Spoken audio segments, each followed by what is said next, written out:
একজন বাবা যদি তার ছেলেকে চিনতেই না পারে, দোষটা কার? সন্তানের না সমাজের? বন্ধুরা, চলুন শোনা যাক আজকের গল্প, শেষ আজান। কাশ্মীরের বরফ ঢাকা পাহাড়ের কোলে শান্ত ছোট্ট একটি গ্রাম, নুরাবাদ। এই গ্রামের মাঝখানে একটি পুরানো মসজিদ, আর সেই মসজিদের ইমাম ছিলেন ইমাম শামির আলী। বয়স 50-এর ওপর, কিন্তু মনের দিক থেকে এখনো খুবই তরতাজা। সবার কাছে তিনি ছিলেন একটাই পরিচয়, ভালো মানুষ। ইমাম শামিরের একটাই ছেলে, আরিফ। ছোটবেলায় মা মারা যাওয়ার পর থেকেই আরিফকে একাই মানুষ করেছিলেন তিনি। নুরাবাদের মাঝে যখন সবাই ভোরে ঘুমোয়, তখনও দেখা যেত শামির সাহেব ছেলেকে কোলে করে মসজিদের আঙিনা মুছছেন আর বলছেন, তুই আলোর পথেই চলবি আরিফ। আমি যতদিন বাঁচি আল্লাহর ঘর থেকে তোকে দূরে যেতে দেব না। আরিফ ছোটবেলা থেকেই খুব মেধাবী। গ্রামের সবাই স্বপ্ন দেখত একদিন আরিফ বড় হয়ে পুরো গ্রামের মুখ উজ্জ্বল করবে। ইমাম বাবারও ঠিক সেই আশা। পড়তে পড়তে সে কলেজে উঠল, তারপর স্কলারশিপে দিল্লি, তারপর বিদেশে পড়তে চলে গেল। বিদেশ থেকে আরিফ মাঝে মাঝে ফোন করত, বাবা, আমি বাড়ি ফিরলে তোমাকে বড় বাড়ি করে দেব, তোমাকে আর কষ্ট করতে হবে না। ইমাম শামির ওই ফোনের অপেক্ষায় বেঁচে থাকতেন, কিন্তু একদিন হঠাৎ সেই ফোন আসা বন্ধ, মেসেজ বন্ধ, যোগাযোগ বন্ধ। ইমাম ভাবলেন হয়তো পড়াশোনার চাপ, হয়তো বা ব্যস্ততা। কিন্তু দিন দিন, মাস মাস গড়িয়ে গেল, আরিফ আর ফিরে এলো না। ইমাম শামিরের জীবন থমকে গেল। তিনি ভোরে আজান দেওয়ার পর মসজিদের কোণে বসে ছেলের ছবি দেখতেন আর বলতেন, আরিফ, কোথায় গেলি বাবা? গ্রামবাসীরাও বলতো, হুজুরের ছেলেটা তো খুব ভালো ছিল, কেমন করে এমন হারিয়ে গেল কে জানে। কেউ আবার বলতো, আরিফ হয়তো অন্য দেশে গিয়ে বিয়ে করে ফেলেছে। কেউ বলতো, আরিফ আর ফিরে আসবে না। কিন্তু ইমামের হৃদয়ে শুধু একটা বিশ্বাস ছিল, আমার ছেলে এক না একদিন নিশ্চয়ই ফিরে আসবে, আর সে এমন কিছু খারাপ কাজ করবে না যাতে আমার মাথা নিচু হয়। কিন্তু এক রাতের ঘটনা যা পুরো গ্রামকে কাঁপিয়ে দিল। শীতের রাত, বাইরে তীব্র ঝড়। ইমাম শামির ঠিক তখন মসজিদ থেকে নামাজ পড়ে বাড়ি ফিরেছেন।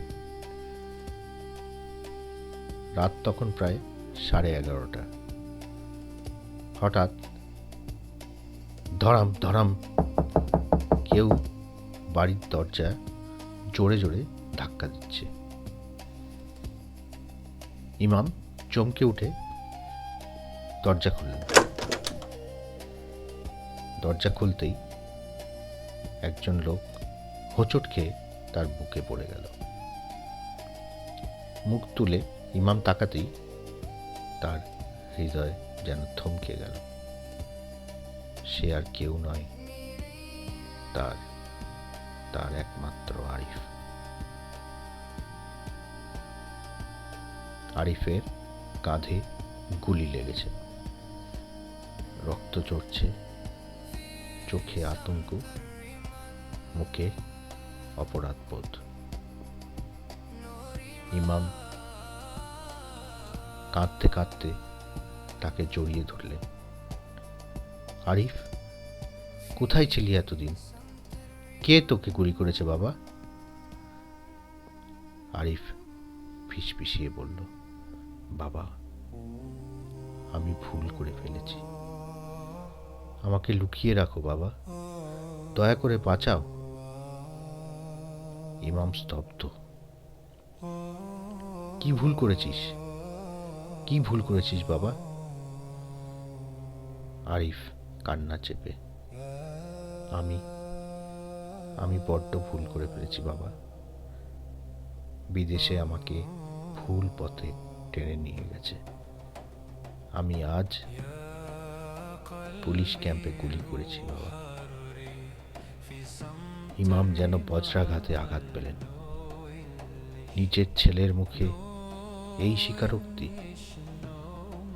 তিনি কথা বলতে যাচ্ছেন, ঠিক তখনই বাইরে একটা জিপ থামার শব্দ। দুজন ভারতীয় সেনা দরজা ভেঙে ভেতরে ঢুকে পড়লেন। ওই যে সন্ত্রাসী এখানেই লুকিয়ে আছে। ইমাম হাত জোর করে দাঁড়িয়ে বললেন, না, ও সন্ত্রাসী না, ও আমার ছেলে, আমার আরিফ। কিন্তু সৈন্যরা কিছু শোনার আগেই 2 রাউন্ড গুলি ছুড়ে দিল। আরিফ ইমামের হাতের উপরে লুটিয়ে পড়ল।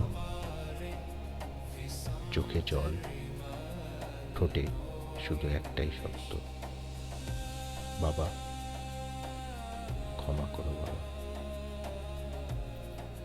আরিফ রক্তে ভেসে নিস্তব্ধ হয়ে গেল। ইমাম স্বামীর স্তব্ধ হয়ে গেলেন। তার সামনে সমস্ত আশা, সমস্ত স্বপ্ন এক মুহূর্তে সব ভেঙে চুরমার হয়ে গেল।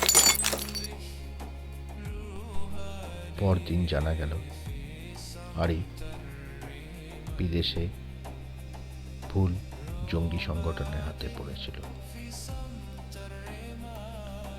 তারা তাকে জেহাদ নাম দিয়ে ব্রেন ওয়াশ করিয়েছিল, ভারতে পাঠিয়ে পুলিশ ক্যাম্পে হামলা চালাতে বাধ্য করেছিল। এরপর গ্রামবাসীরা মুখ ফিরিয়ে নিল ইমামের থেকে। কেউ বলল, হুজুর সন্ত্রাসীর বাবা। আবার কেউ বলল, এদের কারণে আমাদের কাশ্মীর ধ্বংস হচ্ছে। ইমাম স্বামী আর কিছুই বললেন না। তিনি শুধু চুপচাপ ছেলের কবরের পাশে বসে বসে মনে মনে বললেন, এই মাটিতে তোর নামাজের গন্ধ ছিল, আজ এই মাটিতেই তোর রক্ত মিশে গেল।